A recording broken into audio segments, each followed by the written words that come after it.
I'm going to talk about, well, you can't talk about the whole subject of consciousness, too much, but I'm going to talk about certain aspects of it.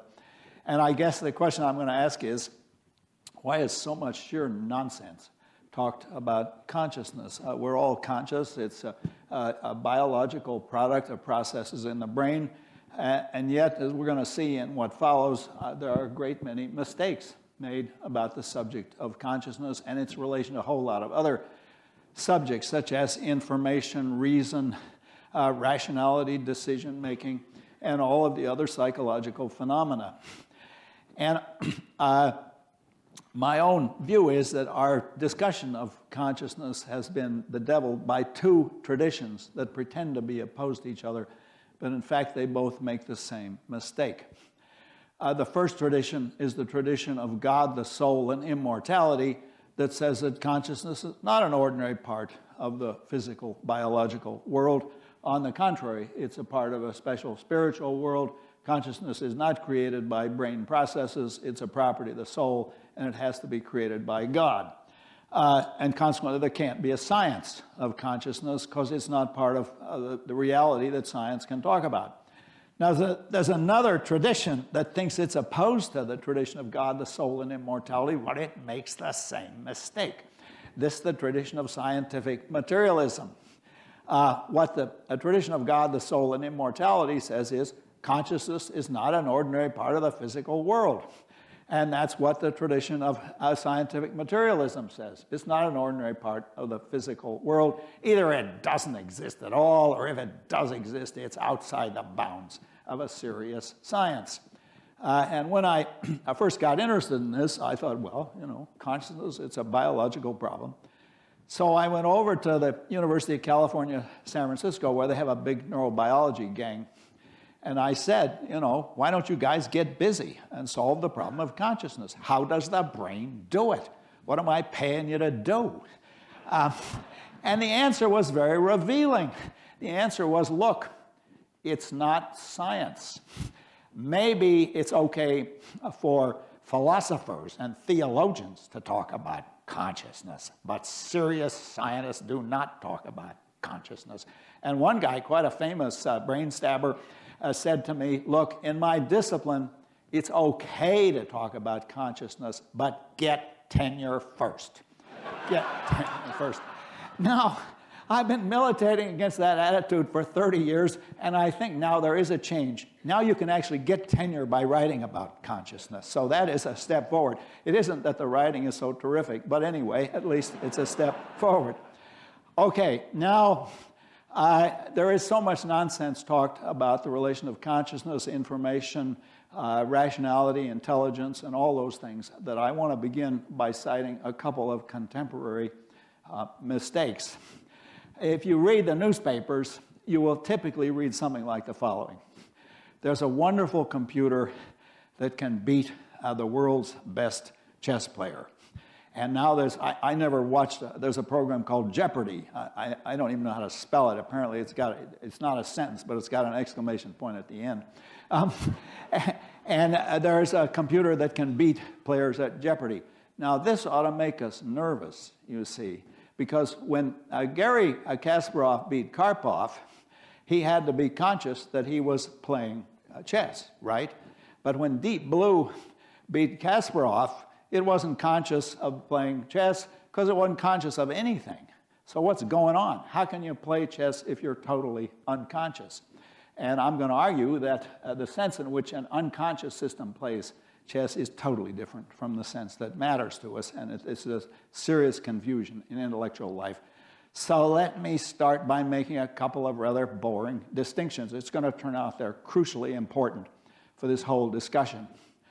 The first is the distinction between two different senses of the objective-subjective distinction. Objectivity and subjectivity loom large in our intellectual culture, so it's important to get clear about them. But they have two completely different senses. In the first sense, the distinction is a distinction between types of claims. Some claims you can say, as they say, as a matter of objective fact.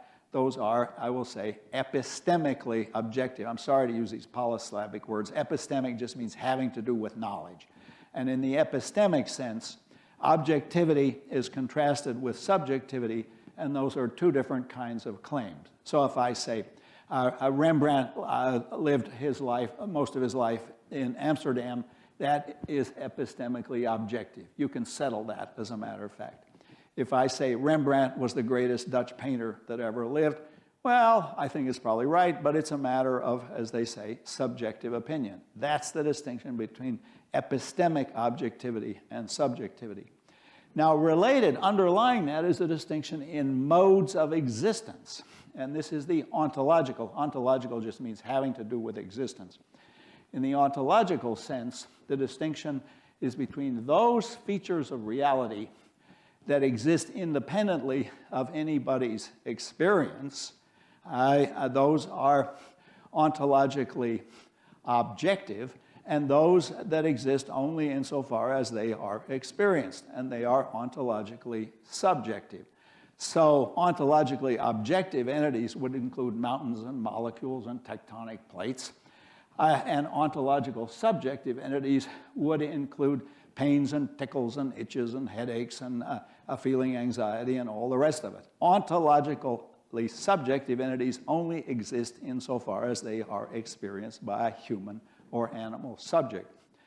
Now, why is this such a big deal? Well, it's going to turn out it's important for a whole lot of reasons. But one reason it's important is that the ontological subjectivity of a domain does not prevent us from having an objective, an epistemically objective science of that domain.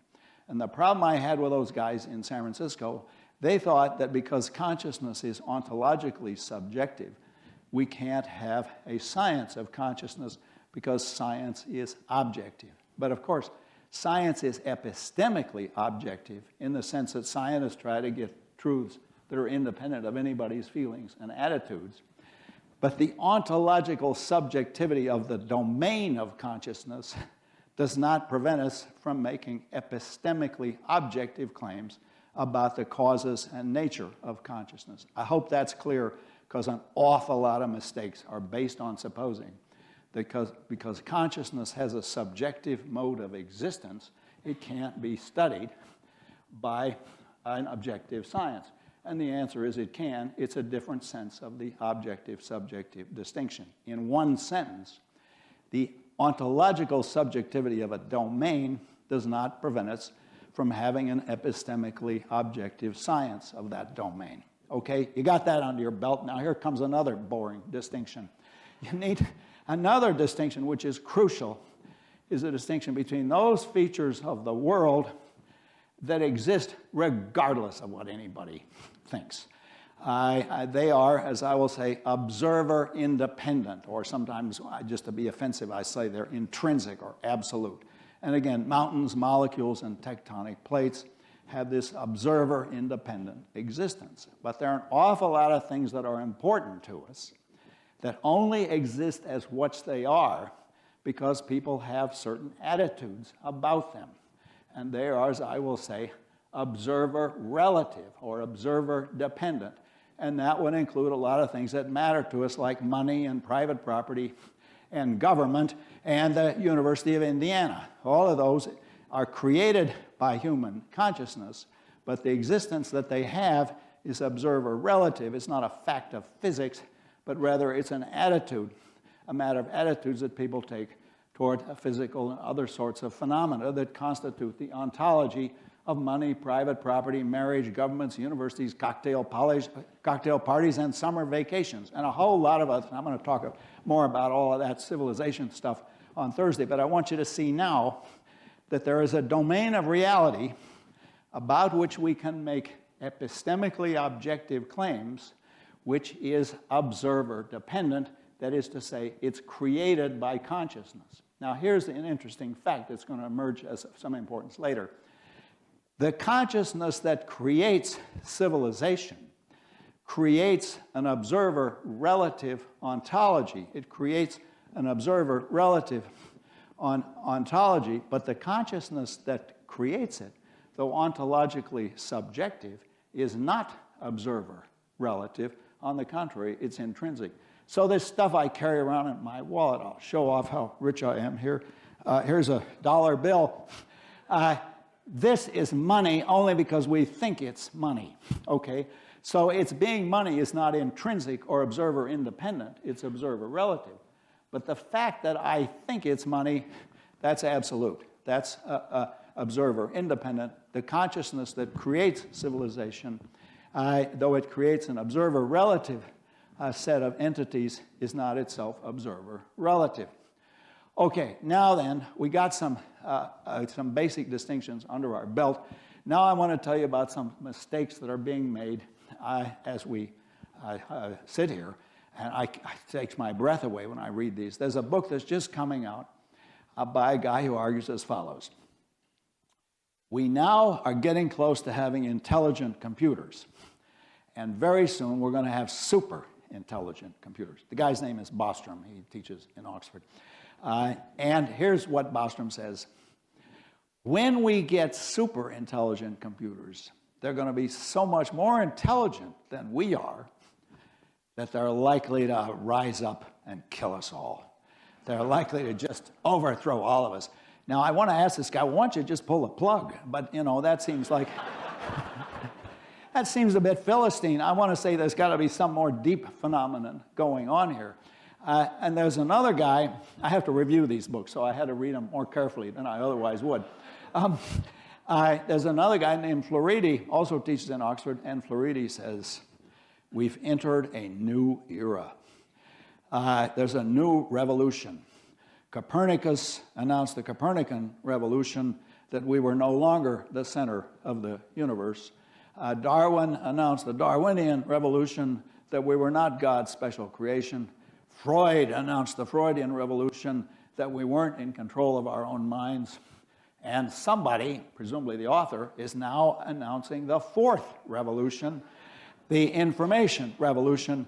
Not only do we know a hell of a lot, that's information, but in fact, everything is information. We live in a universe of information, and he says in a wonderful parody of Hegel, what is real is information, and what is information is what is real. It's a parody of Hegel's what's rational is real and what's real is rational. But in any case, I have deep suspicions about both of these claims, and I now want to articulate my suspicions. First, I'll get a drink of water. Now, I have to cover a lot of ground. I hope I'm not talking too fast. Everybody looks like they understand everything so far. This is the illusion that professors get. And then you read the blue books. But anyway, okay, here goes. Let us consider these notions that we've been talking about, information and computation. And let's start with computation.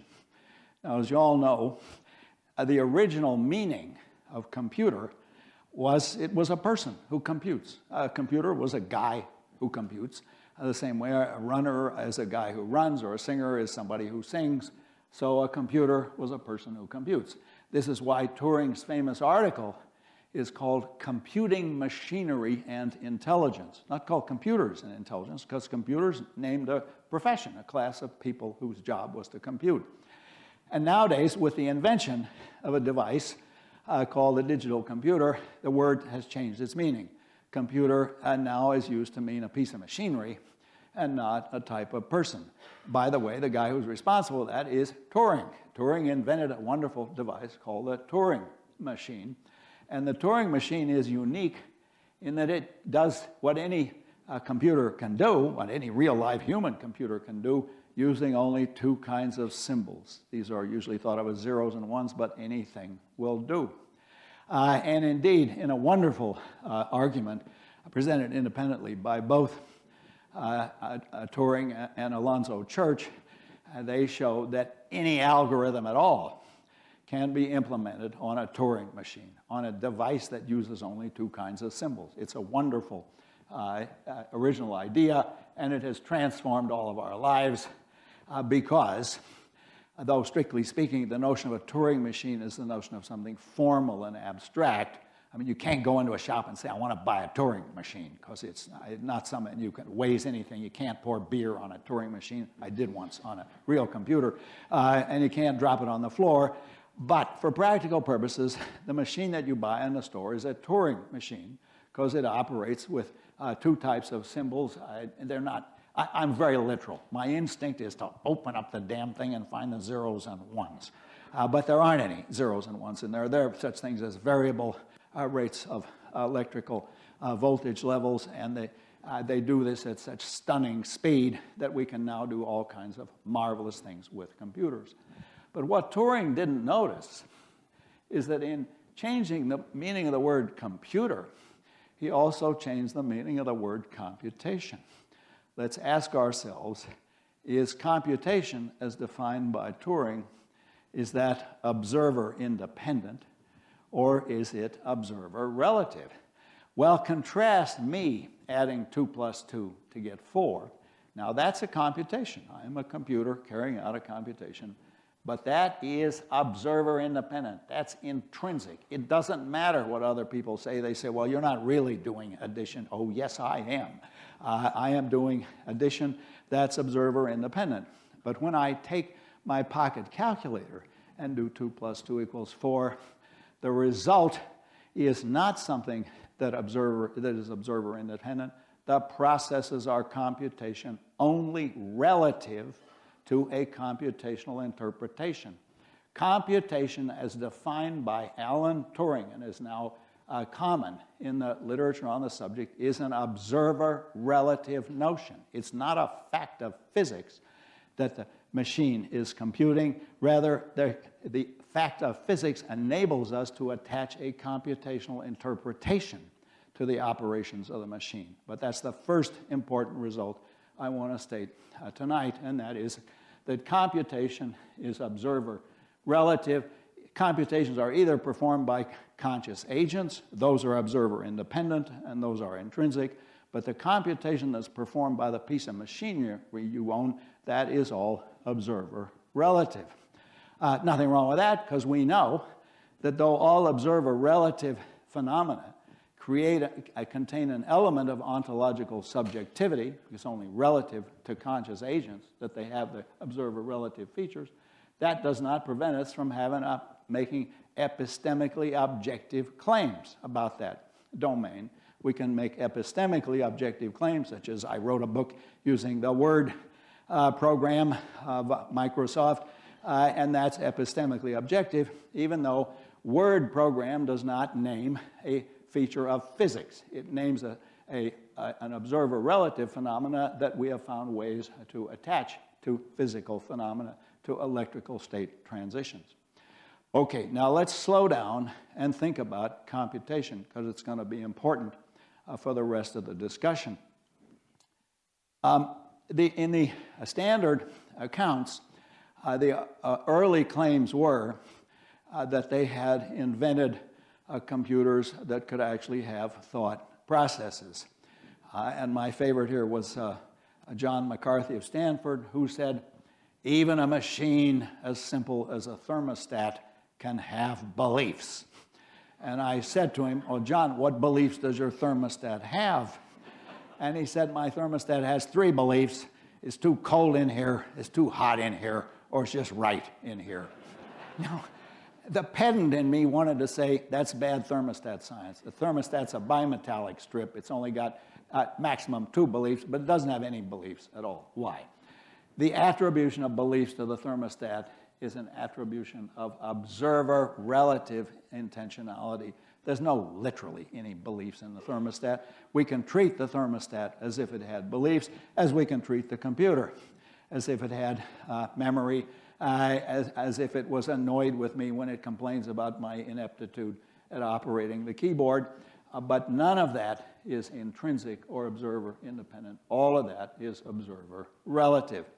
Now that led me to advance an argument which went as follows. The standard definition of computation that we have from Alan Turing is that computation is a matter of manipulating syntax, manipulating symbols, as I said, usually thought of as zeros and ones, but any symbols will do. But of course, the syntax of the computational operation is not sufficient for the semantics of actual human cognition. So if you have a computer that can answer questions in Chinese, it doesn't follow that the computer understands Chinese.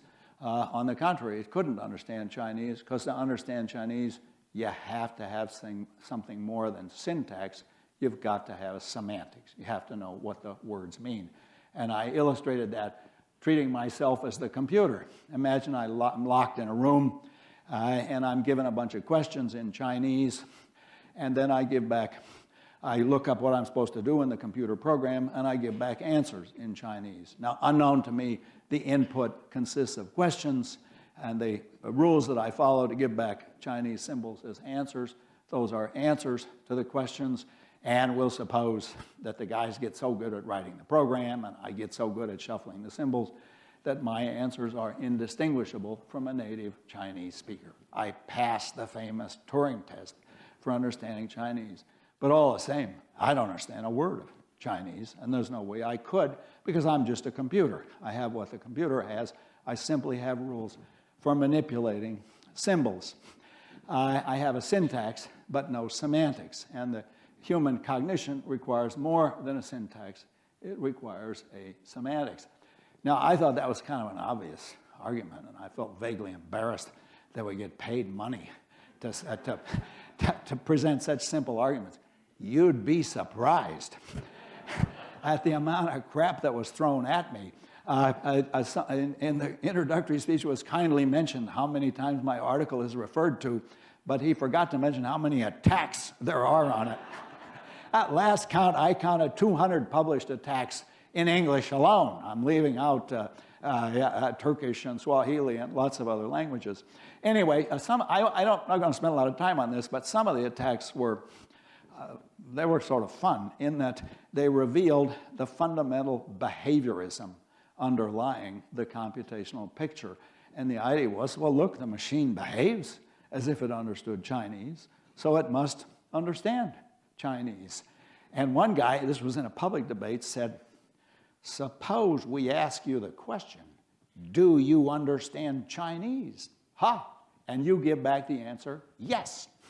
Well, doesn't that show? Well, let's try that out. I think let's take it seriously. I get a symbol that looks like this. This will be in a dialect of Chinese that some of you won't recognize.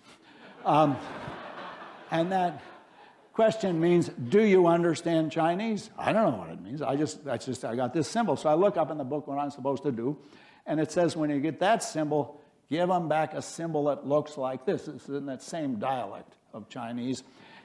And this symbol means, why do you ask me so many dumb questions? Can't you see that I understand Chinese? Okay, it's kind of an obvious point, but in one sentence, the problem with the computational theory of the mind and the computational theory of consciousness is that the computer only has a syntax. It has no semantics, and the actual human cognition requires more than a syntax. It requires a semantics. But now I want to make what I think is a much deeper and more important point, and that's this. Syntax is observer relative. The syntax is indeed what the computer operates with, because it's a syntactical machine.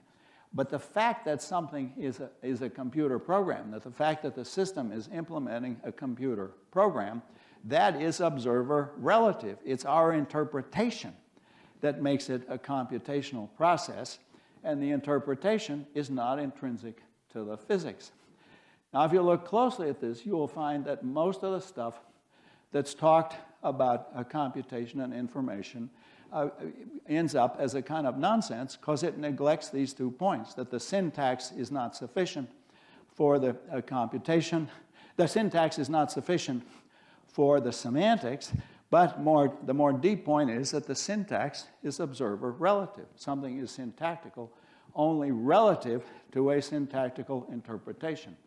And if you look at the literature on this, and as I mentioned these 2 books by Bostrom and Floridi, if you look at the literature, the crucial notions, the notion of computation, of information, of reasoning, of deciding, of rationality, all of those have 2 different senses. they have an observer-independent sense where they describe actual psychological phenomena, and they have an observer-relative sense where they describe something going on in the machinery that we are able to interpret using the psychological vocabulary.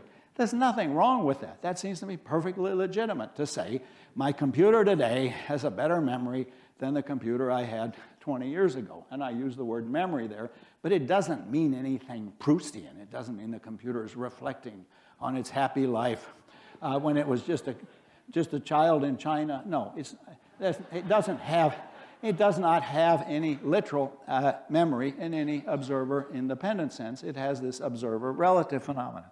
So the problem with the literature on all of these guys that I've been talking about is that the crucial psychological notions, information, rationality, decision, believing, remembering, and indeed computing and information, all of those have two different senses.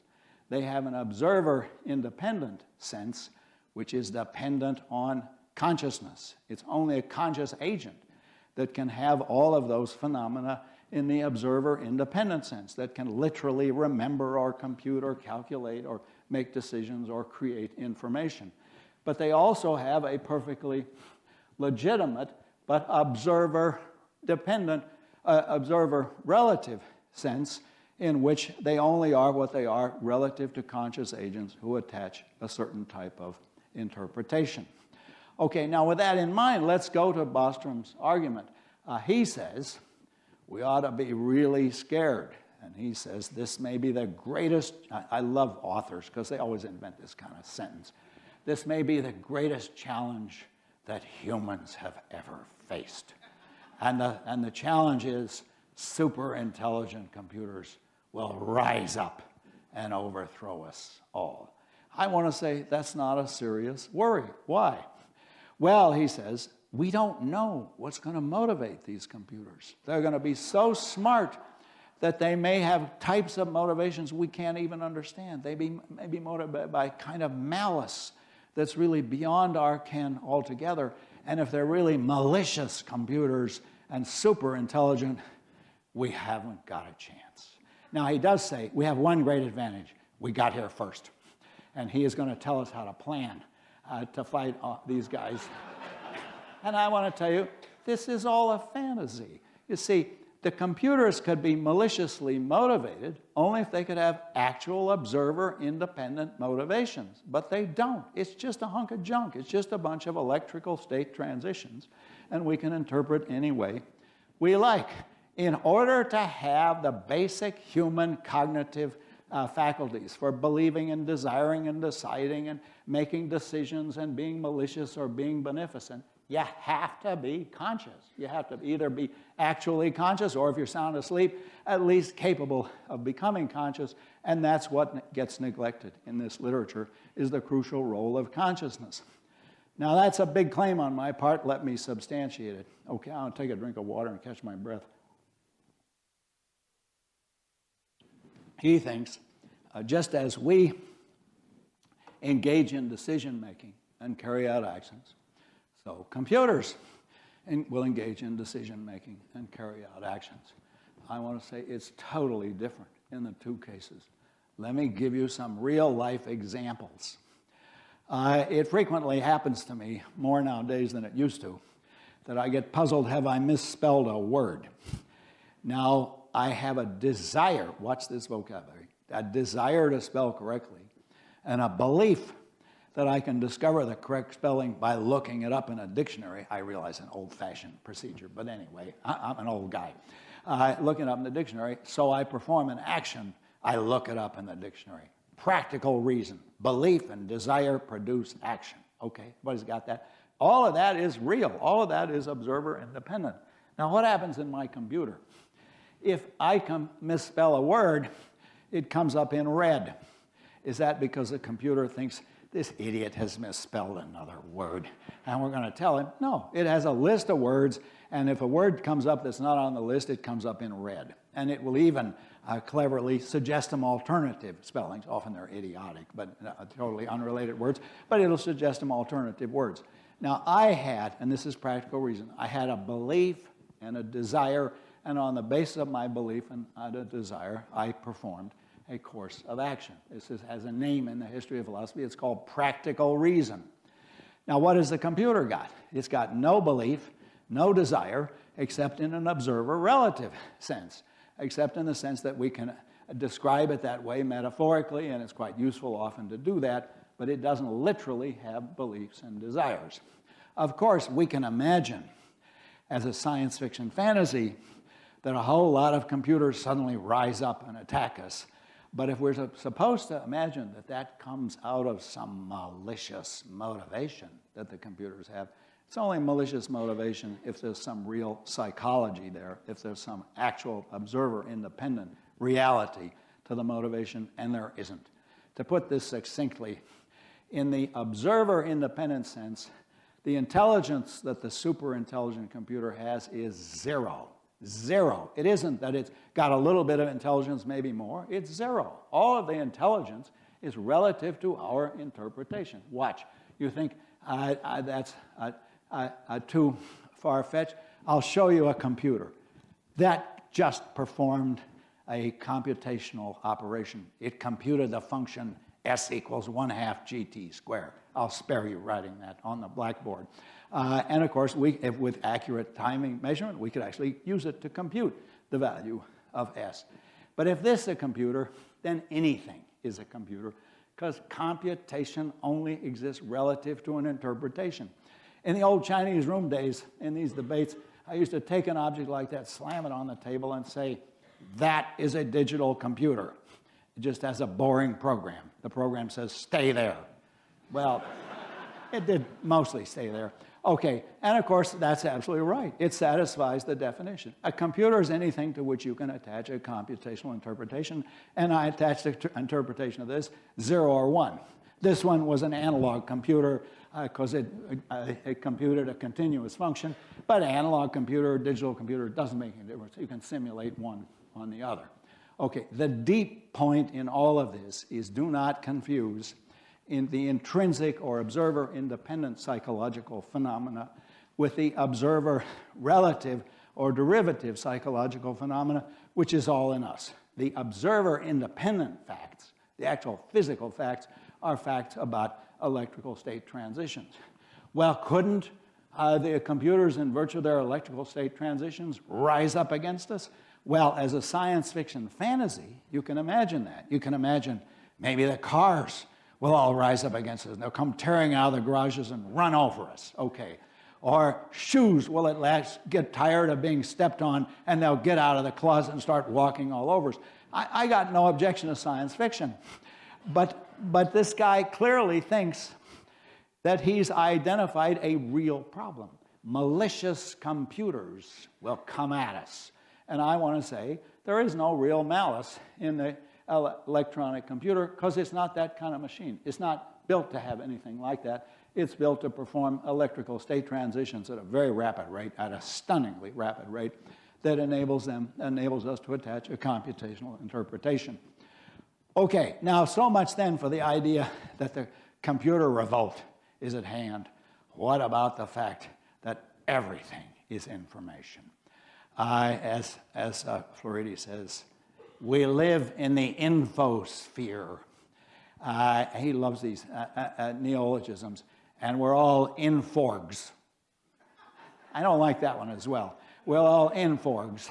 We're informational organisms. And the answer to that is the same as the other one. Something is information only relative to an interpretation. So if you say the universe consists of information, it's not really analogous to Copernicus, Darwin, and Freud, his earlier examples, because they all tried to identify an observer-independent phenomenon. The operation of the solar system, in the case of Copernicus, the evolutionary development of a species through natural selection, in the case of Darwin, and even Freud. I mean, whatever you think of it, he thought he had discovered a piece of the geography of the mind.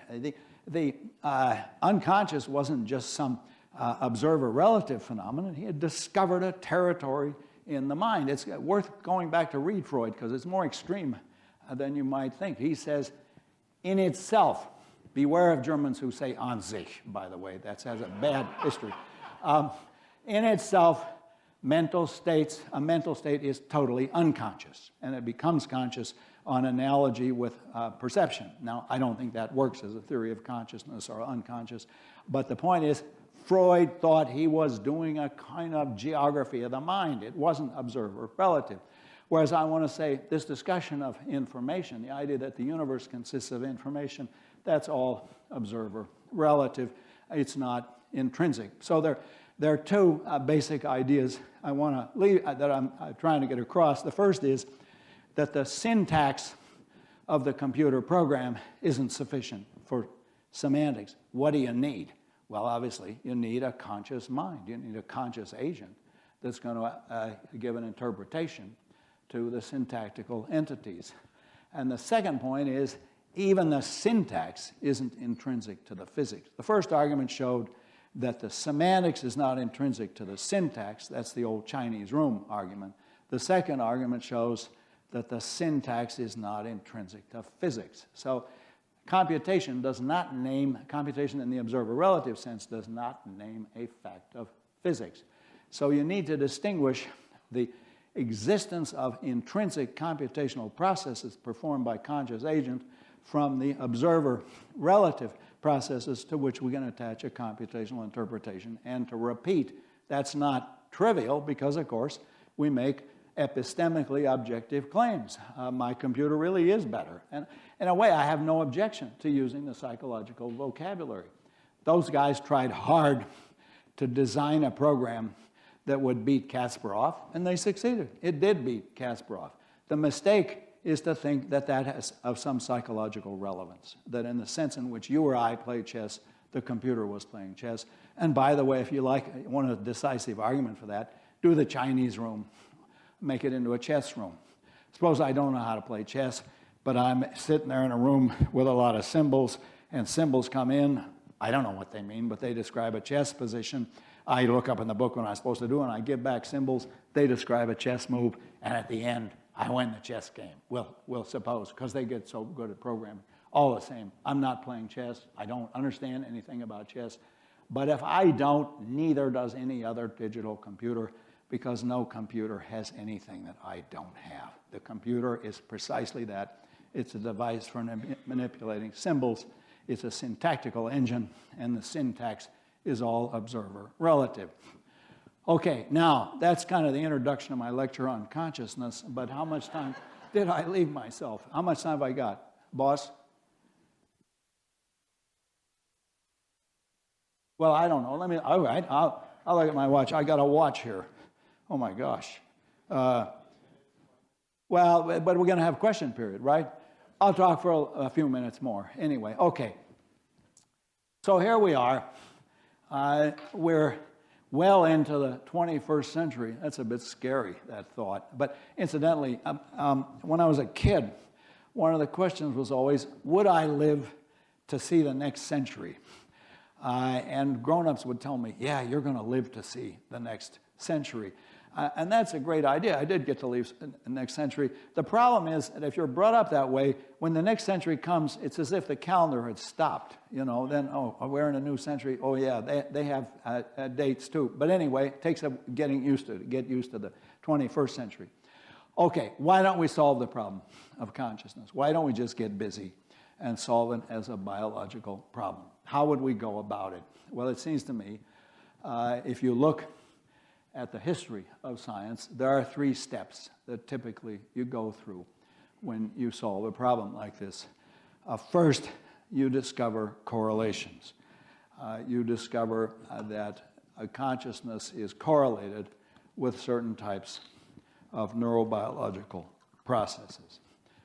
And secondly, and we're well on the way to that. There's even a name for these correlated processes. They're called neural correlates of consciousness, and the literature is abbreviated as the NCC. And there are is a lot of research done on discovering the NCC. And the great device that enables us to do that is the functional magnetic resonance imaging, which is, I think, a revolutionary tool in in cognitive science, generally psychology and cognitive science, as well as in medicine, because you can see what's happening. You can see that something in the brain is happening correlated with the cognitive process. So the first step would be to discover the NCC. And the second step is to find out if it's causal. And you do that by the standard mechanisms. You see if you can shut off consciousness by shutting off the NCC, and if you can turn it back on by turning on the NCC. Can you go from consciousness to unconsciousness in virtue of what's happening in the brain? And again, there is a lot of research, and we now know a lot from the use of the imaging technology. The fMRI is not the only one, but it is, as far as I know, the most effective of the imaging techniques. Okay, why haven't we succeeded? Why is it then that we still have a long way to go in figuring out how the brain causes consciousness?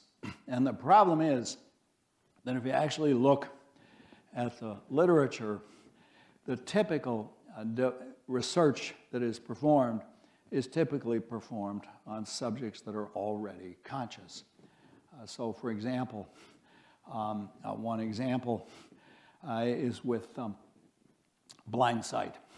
There's a guy in Oxford, Larry Weiskrantz, and he discovered a patient who had damage to V1, that's back here in the back of your skull. And the result was that he was blind in a certain portion of the visual field, so that though he had normal vision in other parts of the visual field, in the lower left quadrant, he couldn't see anything. He couldn't see anything down there. Now, what happened was if you shined an X or an O very rapidly, you tell him to focus your eyes there, and then you ask him, what did you see? And he's so fast that he can't shift his eyes. He can't look down here. The subject says, I didn't see anything, but if you ask, well, what did it seem like? The subject will say, it seemed like an X or it seemed like an O. And at the end of a week of that, their subjects are getting it right 95% of the time. And you ask the guy, how did you do it? And he says, I don't know. I couldn't see a damn thing. He says, I'm quoting from Weiskrantz's book. So it looks like you've got two processes going on in the brain. You've got a conscious vision when you actually see something, and then you have unconscious vision. That's why Weiskrantz had called it blind sight, a bit of a provocative expression. But it looks like, I mean, what he concluded was there must be at least two visual systems, one of which is conscious and one of which is not conscious. And then some Canadians, Milner and Goodale, showed that maybe there are more than two. Okay, I think this research is terrific. But they thought, or many people thought, this will enable us to crack the problem of consciousness. Because if we can figure out the difference between you and me actually looking and seeing the X and the O, and the guy who unconsciously registers the X and the O, unconsciously registers that, then we will have discovered the key to consciousness, because from the mechanisms that distinguish those two will distinguish conscious processes from unconscious processes in general. And this research is part of a general project in psychology, which now has a long history of Gestalt psychology and Gestalt ambiguity and Gestalt switching. And the most famous example, one that every philosopher got from Wittgenstein, is the famous duck rabbit. And that, though I've done an even more incompetent job than usual of drawing it, is either a rabbit looking up at the sky, looking at the moon, these are his ears out here, or it's a duck looking that way. Has everybody got that? Now, it's very interesting, I find this kind of stuff fascinating because the stimulus is constant, okay? There was no change in the board when you see the rabbit and you see the duck, yet the experience is different. You have a constant stimulus with totally different experiences. Furthermore, once you lock onto one or the other, it's very hard just to see it as what it is, just a bunch of lines. And notice an interesting fact. It doesn't look the least bit like a duck or a rabbit. If you ask somebody, go buy me a rabbit, and somebody bought you something that looked like that, you'd want your money back, right? Okay, but now there must be some point in the brain at which it switches from seeing the duck to seeing the rabbit. And if you could find that point, when it switches from one form of consciousness to another, you'd have the NCC for those forms of consciousness. There are lots of experiments like this, and I don't have time to go into them, but here is the problem with all of these experiments, and that is they're performed on patients that are already conscious. They're performed on subjects that are conscious, and what we want is to figure out how the brain creates consciousness in the first place. You see, here is a remarkable fact. All of my conscious states come to me as part of a unified conscious field. So I don't just hear the sound of my voice and taste the water as I drink it and see the people standing at the back, but I have all of them in a single unified conscious field. And what we want to know is, how does the brain create that conscious field? The problem with these experiments is that the NCCs are too local. They're too local. They're local to specific parts of the brain activated by specific stimuli. But what we want to know is, how does the brain create consciousness in the first place? And it's very hard to do that, very hard to discover that with existing research techniques. Why? Well, you see, the standard picture that people have is that perception creates consciousness. And in a way, that's right, because my perception does give me consciousness I didn't have before. But I like to think of it this way. Imagine you wake up in a dark room, as I did this morning, away from home, and your first feeling is, where the hell am I? And it's dark, and you're not having any stimulus. All the same, you can become completely conscious, even though you have minimal perceptual stimulus, virtually none. Then you get up and get dressed and brush your teeth and go and have breakfast and so on. Now, are you creating consciousness when you do that? Well, in a sense, you are, but I want to say the right way to think of it is, when you woke up, the brain created the conscious field, and then your activities modified the conscious field by introducing perceptions into it. So one of the reasons I think we're having so much trouble in neurophysiology discovering the actual mechanisms by which consciousness is produced is that the research techniques that we use, single-cell recordings and various imaging techniques, they're too local. They're too local, too much to do to specific reactions to specific stimuli, and what we're looking for is a general account of how the brain creates the conscious field in the first place. And we're a long way from that. That, I think, is the most exciting question in the sciences today. How does the brain create consciousness? And I hope somebody here, one of you, or maybe a team of you, will discover that, because it is an exciting question and research is going on. Now, part of the difficulty is, I've been militating against, is don't change the subject.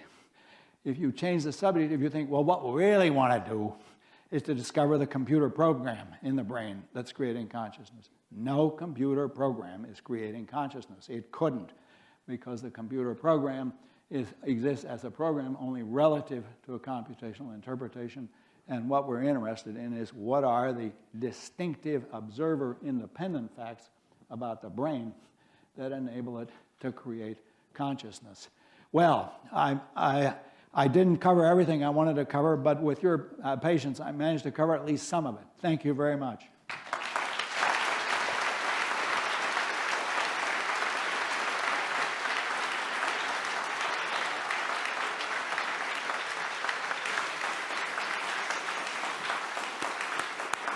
So Professor Searle is going to address questions. There are 2 microphones either side of the hall, so if you'd step to a microphone and he'll field his own questions. I'll just be here to cut it off. Okay, thanks. Yeah. Very nice, interesting lecture. Thank you.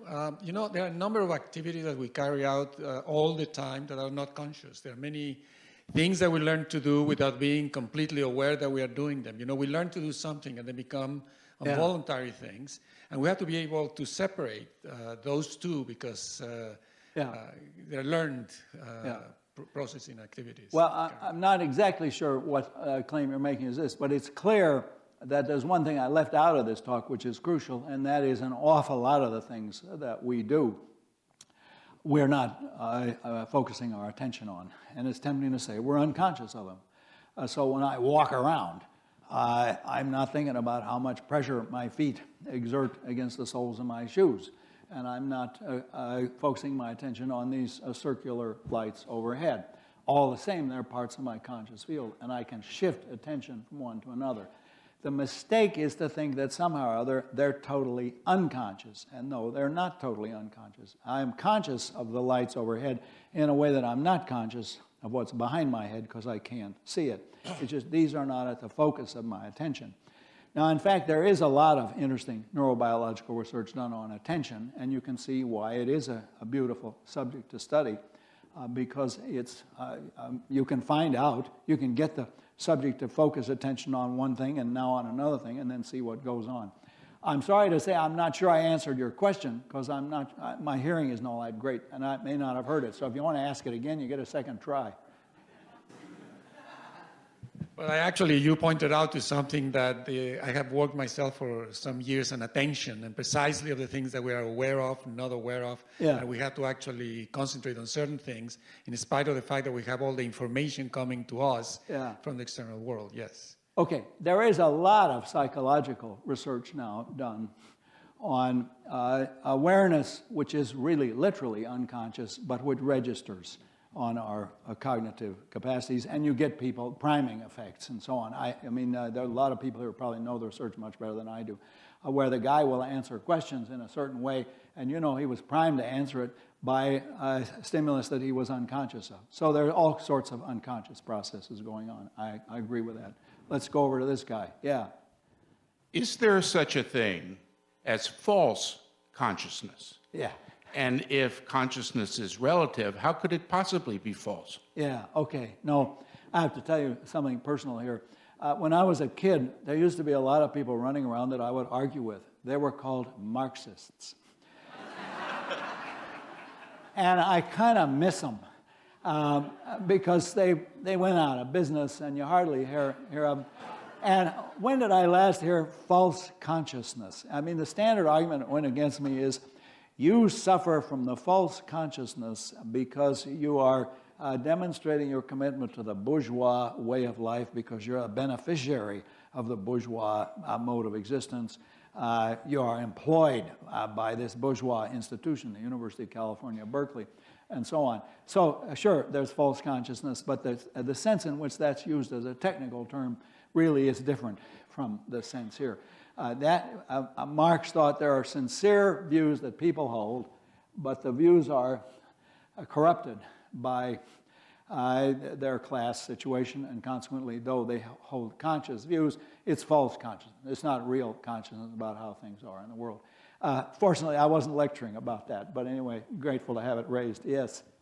Hey, I was a little puzzled by your use of the word create when you talk about the brain creating consciousness. Yeah. Elsewhere, when you talk about the problem of consciousness, you say, well, look, we should think of the brain, the consciousness in relation to the brain on analogy with digestion, right. As in relation to the biology of the stomach, or liquidity as in relation to the arrangement of molecules in a certain kind of structure. But in those kind of cases, it's not that the output is a creation. It's just cells arranged in terms of in a digestive structure within a living system just is the process of digestion, or liquidity just is the arrangement of molecules in a certain kind of arrangement. Is that how you're? I'm often puzzled by exactly. Oh no, I think that's a very deep question. Yeah.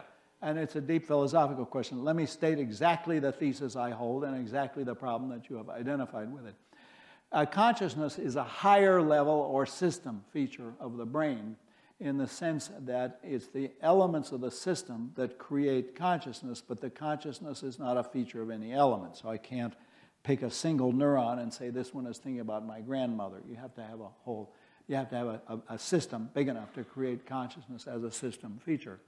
Now, that's exactly like liquidity in water. I give that because it's an unmysterious case.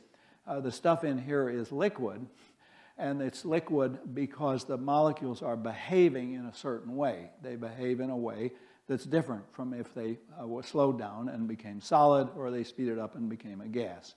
So liquidity is a higher level or system feature of the system of molecules, and it's caused by the behavior of the molecules. Okay, that's the analogy I like, and it just domesticates consciousness. But the difficulty with the analogy is the one you pointed out, namely, in the case of the molecules, there's nothing going on except the behavior of the molecules, and we can constantly reduce the liquidity to the behavior of the molecules. We say liquidity just is a certain kind of molecular behavior.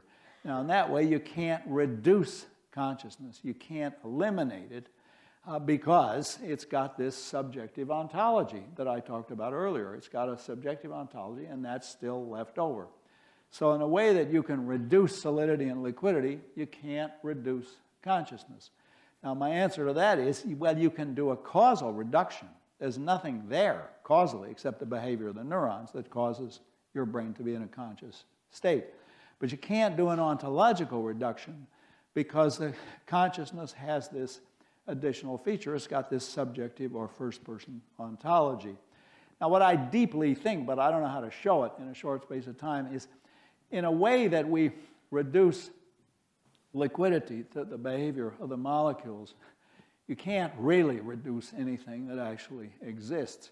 So it's true that the solidity of this object consists in the vibratory movements of the molecules in lattice structures. Yeah, but that causes it to do things like resist pressure. It actually supports objects. The object won't pass through it. And that is a real feature. And we didn't get rid of that when we reduced the solidity to the behavior of the molecules. That's still left over. Now, it seems it's a bigger deal for us with consciousness because we have this incredible history. Consciousness is such a huge thing in our history, and we think it's so important.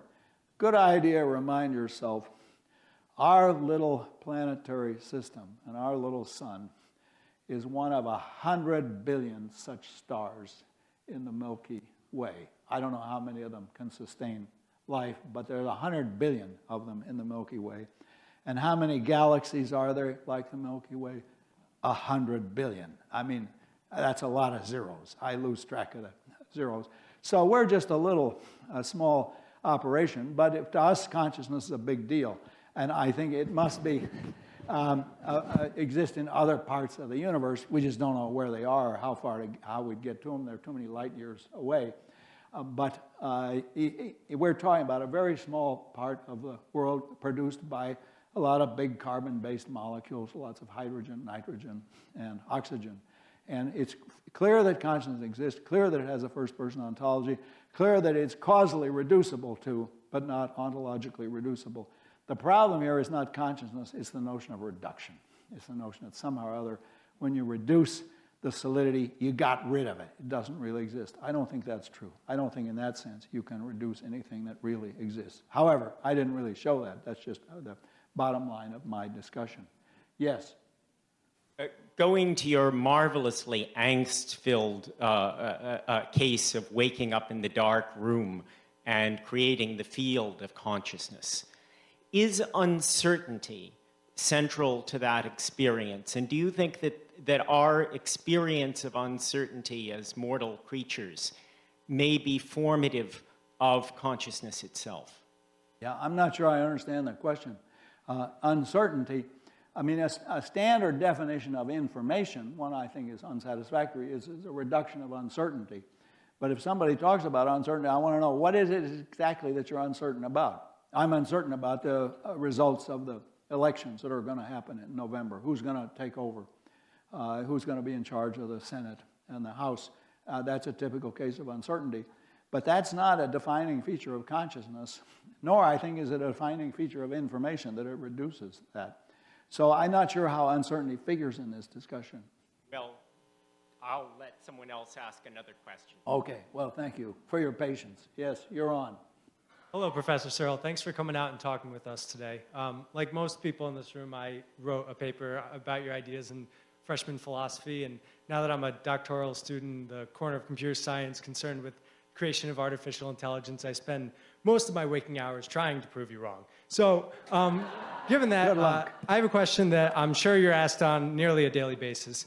I've gathered that you feel that consciousness has a physical chemical basis. Yeah. And now that research in theoretical chemistry and complex systems has developed, we're now getting close to the era where we can simulate complex materials to an arbitrary degree such that any measurement you could make on a physical material, you can make an analogous measurement on the computational material. So given that the consciousness has this physical chemical basis, if we could simulate a brain to the degree such that any measurement you made on a real brain, you could make an analogous computation, in what sense would this brain not be conscious, this computational brain?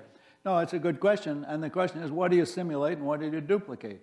Suppose you did a perfect computational simulation of my brain, and you did, imagine we do it down to every neuron. So for every neuron in the brain, there is some sort of a computational sequence in the computer. Will it be conscious? No, because the brain doesn't just simulate those processes, it realizes those processes. It has those processes in an intrinsic or observer-independent fashion. What the computer constructs is a model. And you can do a model of the flow of income in the Bloomington economy, or the pattern of rainstorms in weather in Indiana. But the simulation of the rainstorms won't rain, and the simulation of the economy won't make money. The simulation of a 5-alarm fire won't burn the house down.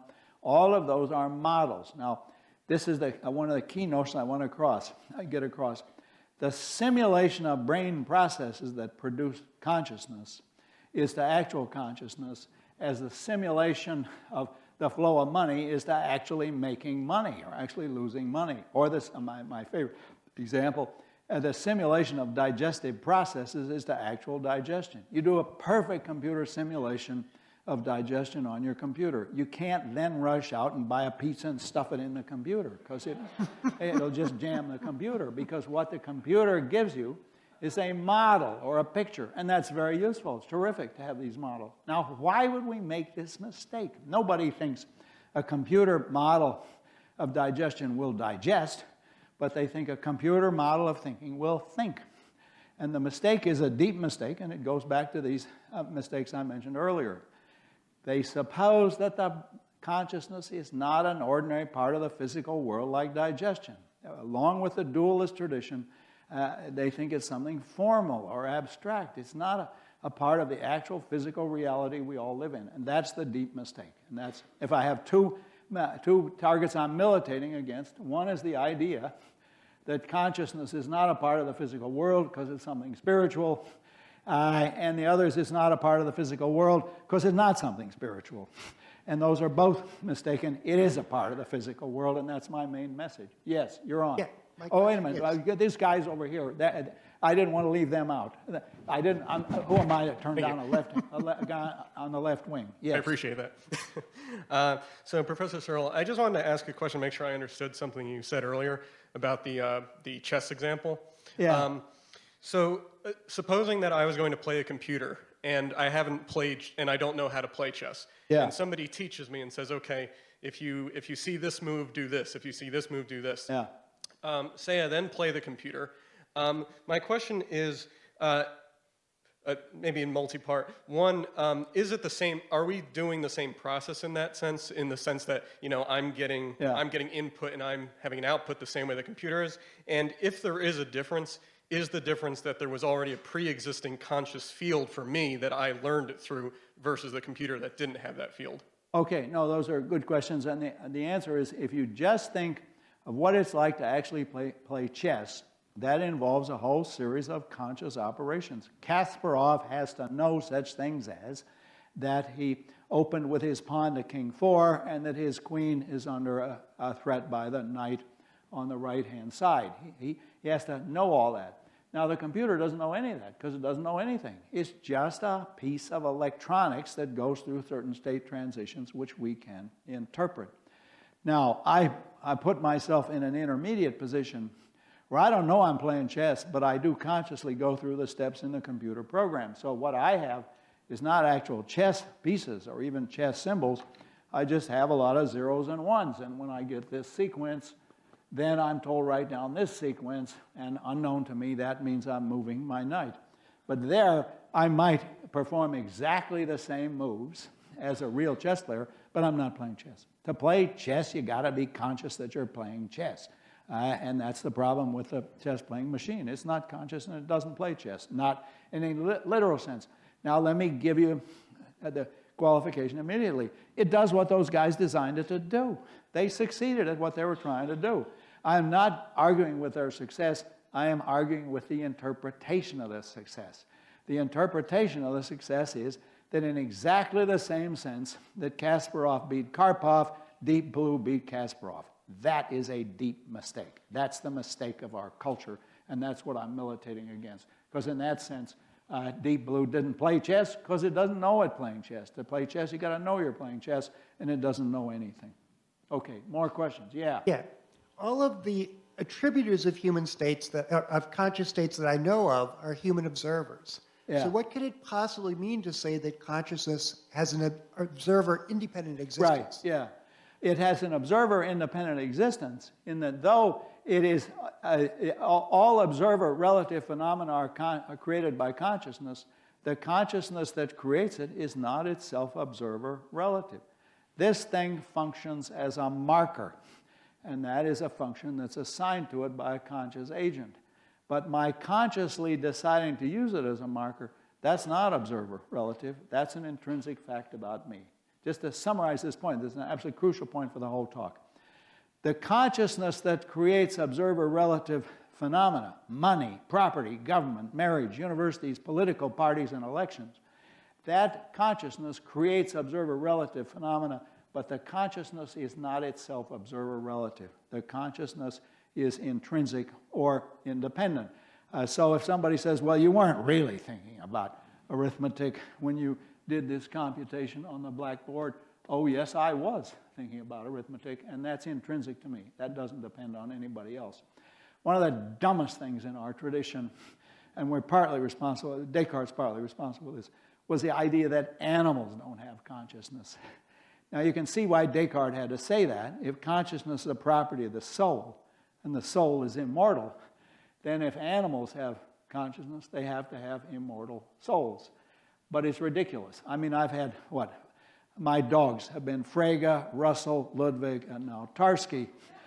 And there's no question that they're conscious. I wish Tarski's a large Bernese mountain dog, weighs about as much as anybody in this room. And I would love to have brought him here because you want to see a consciousness in action. Tarski is conscious.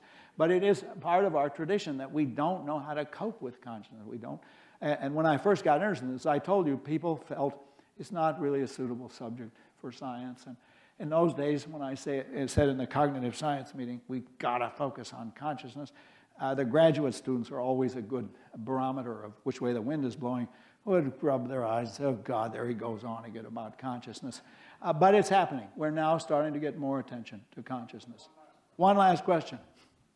Hi, wonderful lecture, by the way. But one of the things that was on my mind for most of the lecture was something that you said. It was that motivation and belief are observer-independent. Yes, yeah. And I was wondering, really, how you would, well, I was thinking about how we ascribe motivation to other conscious beings. We interpret their actions, see if they follow a common theme or pattern, and then decide, oh, this person has beneficent or maleficent motivations. Yeah. So, but that seems to be observer relative. In other words, the method of interpretation basically determines what kind of motivation you ascribe.